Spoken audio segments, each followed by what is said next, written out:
তো হ্যালো বন্ধুরা, আমি বিষ্ণু বদগিরি। আজকে থেকে আমি শুরু করলাম আমার কলকাতা এপিসোড নাম্বার 1। এই পর্বগুলোতে আমি দেখাবো আপনাদেরকে কলকাতায় কীভাবে আমি জীবনযাপন করে থাকি এবং কলকাতায় কীভাবে আমি কাজ করে থাকি।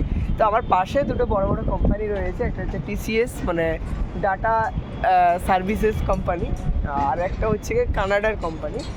ওই দিকে হচ্ছে বিশ্ববাংলা গেট, আমি ঠিক মতন দেখাতে পারছি না। একটু পরেই আমি বিশ্ববাংলা গেটের কাছে যাব সাইকেল নিয়ে, দেখাবো আমি আপনাদেরকে।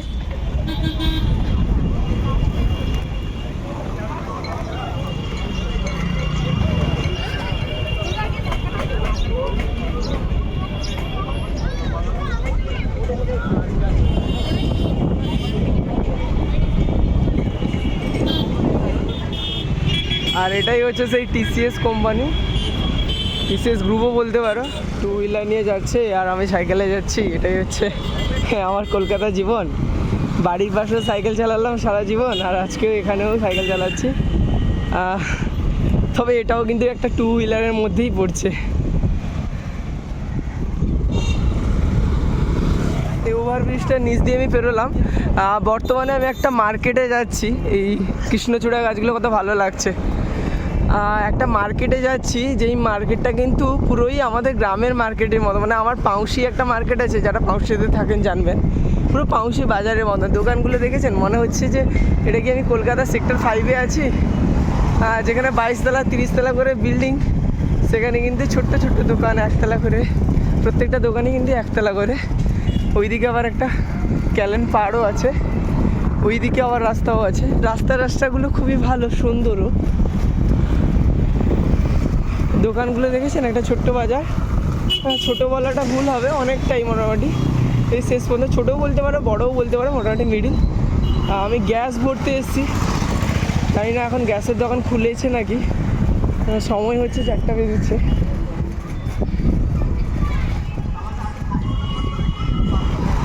পুরো আমার এই বাজারটাকে পুরো কেন জানি না পাউশি বাজারের মতো মনে লাগে, যবে থেকে এই বাজারে আমি ঢুকেছি। পাউশির মতো একটা ছোট ব্রিজও আছে, আমি দেখাবো একটু যাই। এখানটা গ্যাস ভরবো, আমি আপনাদেরকে একটু ঘুরিয়ে নিয়ে আসি। তারপর এই যে এই ব্রিজটা আমি বলেছিলাম, এটা হচ্ছে এই নদী, আর এটা হচ্ছে সেই ব্রিজ, ছোট্ট ব্রিজ, আমাদের পাউশি ব্রিজ এর থেকে অনেক বড় এবং সেটা অনেক উঁচু। নদীটা যেহেতু আমাদের বাগদা নদীটা যেহেতু অনেকটাই বড়। তবে এই নদীটা দেখে আমার একটাই কথা বলতে ইচ্ছে করছে, পাউশি ইজ দ্য বেস্ট রিভার্স।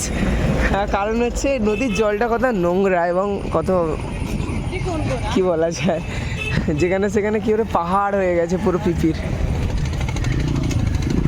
সব প্লাস্টিকগুলো রিসাইকেল করতে পারছে না, যে প্লাস্টিক সব এখানে নদীতে ফেলে দিচ্ছে। মানে স্রোতও ভালো আছে, আর এখানে ফিশিং তো দূরের কথা, মানে কেউ কাকপক্ষীও নামে না হয়তো। জলটা এত নোংরা এবং গন্ধ উঠছে অনেক দূর থেকে।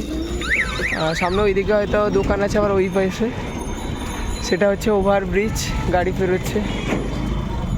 আর এটা হচ্ছে মার্কেটের ব্রিজ, ওটা হচ্ছে আবার টেল লাইন, হয়তো জানি না টেল লাইন কিনা। তো চলো আমি গ্যাসটা ভরে নিই, তারপরে নিউ টাউনটা দেখাচ্ছি আপনাদেরকে। কিন্তু একটু আগে সাইকেলে যাওয়ার সময় এই রাস্তা দিয়ে আমি এই গাছগুলোর কথা, মানে গাছগুলোর কথাই বলছিলাম। এই গাছগুলো লাগানো হয়েছে সৌন্দর্যের জন্য তো বটেই, কিন্তু এখানকার পরিবেশটা যাতে উত্তপ্ত না হয় সেই দিকেও কিন্তু নজর দেওয়া হয়েছে। এবং যে সকল গাছ লাগানো হয়েছে সেই প্রজাতির গাছগুলোও লাগানো হয়েছে, এবং এই গাছগুলো ছায়া প্রদান করে। তার দরুন কিন্তু সবাই কিন্তু গাছের নিচে বসে থাকে। এবার প্রশ্ন আসছে যে সবাই কেন গাছের নিচে বসে থাকে। দেখো, অনেকে যারা এখানে অফিসে জব করে, তাদের যে ড্রাইভার পার্সোনালি গাড়ি নিয়ে আসে, তারা তো গাড়ির মধ্যে বসে থাকতে পারবে না এত গরমে এত সময় ধরে। তো তারা সেখানে বসে, অনেকে এক্সাম দিতে আসে, যারা সফটওয়্যার নিয়ে পড়াশুনো করছে, যারা ডেভেলপার নিয়ে পড়াশুনো করছে, ওয়েবসাইট ডেভেলপার থেকে শুরু করে বিভিন্ন ডেভেলপার, তাদের যে পেরেন্টস যারা আসে এক্সাম দেওয়ার সময় নিয়ে আসে, তারা কিন্তু ভেতরে ঢুকতে পারে না, তখন তারা কিন্তু এই গাছের নিচেই বসে থাকে। এবং অনেকেই তাস খেলছে আমি দেখতে পাচ্ছি। এবং সিকিউরিটি যারা আছে, যারা সিকিউরিটি বা যারা ভলেন্টিয়ার, বিভিন্ন মানুষ, বিভিন্ন কর্মীর মানুষ, তারা কিন্তু এখানে বসে।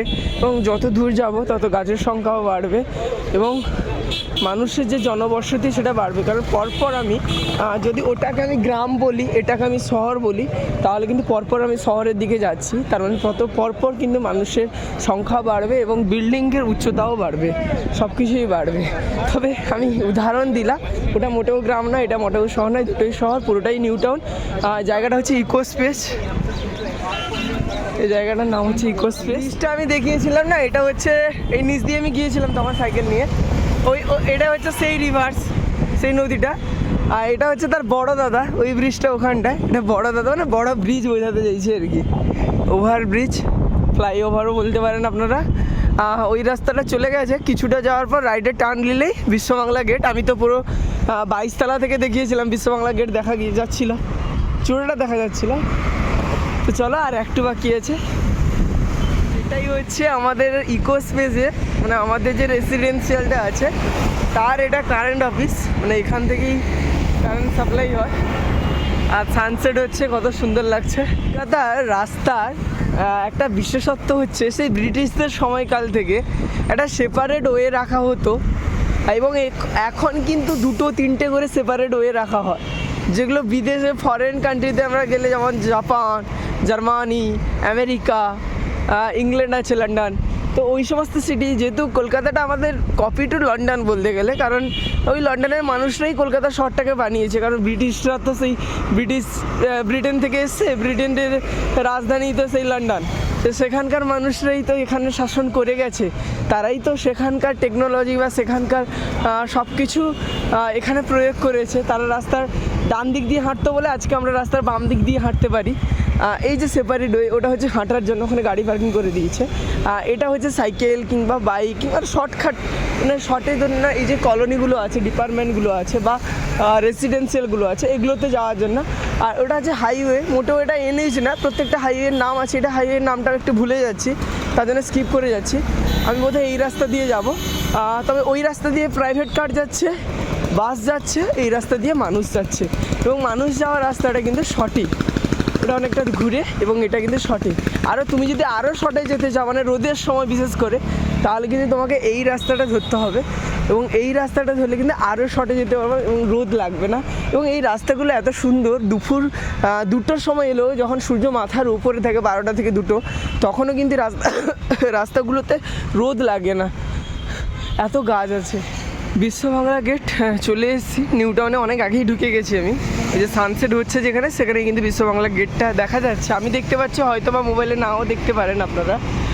এই যে রাস্তা, এখন বর্তমানে 4টা রাস্তা আছে, মানে ওই দিকে লেফট সাইডে 2টো আর রাইট সাইডে 2টো। আমি কিন্তু রাইট সাইডের রাস্তায় হাঁটছি, রং রাস্তায় হাঁটছি বলতে গেলে, কিন্তু যেহেতু এটা মানে কি বলা যায়, এটা হচ্ছে গোপন, মানে কমন ওয়ে, তখন কিন্তু এই কমন ওয়েতে কিন্তু সবাই কিন্তু চাইলে হাঁটতে পারে। এই রাস্তাগুলোতে হাঁটা, মানে রং সাইডে হাঁটা একটু ডিফিকাল্ট হয়ে যায়, কারণ এই যে প্রাইভেট সেক্টরগুলো বা রেসিডেন্সিয়ালগুলো থেকে যখন প্রাইভেট কার বেরোয়, তখন নিজেকে একটু সরে যেতে হয়, নিজেকে কম্প্রোমাইজ করতে হয়, যেহেতু রং রাস্তায় হাঁটছি। অনেক সময় তারা ক্লোজলিও চলে আসে। তবে এখানকার যে সিগন্যাল লাইনগুলো ভেরি স্ট্রিট বলতে গেলে, ভেরি স্ট্রং বলতে গেলে। এখানকে যদি কেউ, মানে হেঁটেও যদি কেউ সিগন্যাল ড্রপ করে, সেখানে কিন্তু তার জরিমানা হতে পারে। পরপর সামনের দিকে এগোচ্ছি, তত কিন্তু ওয়েটা ডিজিটাল হয়ে যাচ্ছে। এই যে পাশে সাইকেল, মানে তুমি এখান থেকে রেন্টে নিয়ে চালাতে পারো, যেহেতু এটা একটা ট্যুরিস্ট ডেস্টিনেশনও বলতে পারো, কলকাতার একটা ট্যুরিস্ট ডেস্টিনেশন নিউ টাউন। এবং এই যে রাস্তাটা বলছিলাম একটু আগে, 4টে আছে তো, এই রাস্তাটা একটু পরেই কিন্তু 6টা, 7টা, 8টা, 9টা, 10টা পর্যন্ত হয়ে যাবে। সেটা আরেকটু সামনে গেলে আমি দেখিয়ে দেবো আপনাদেরকে কীভাবে এই রাস্তাটা 10টা হয়ে যায়।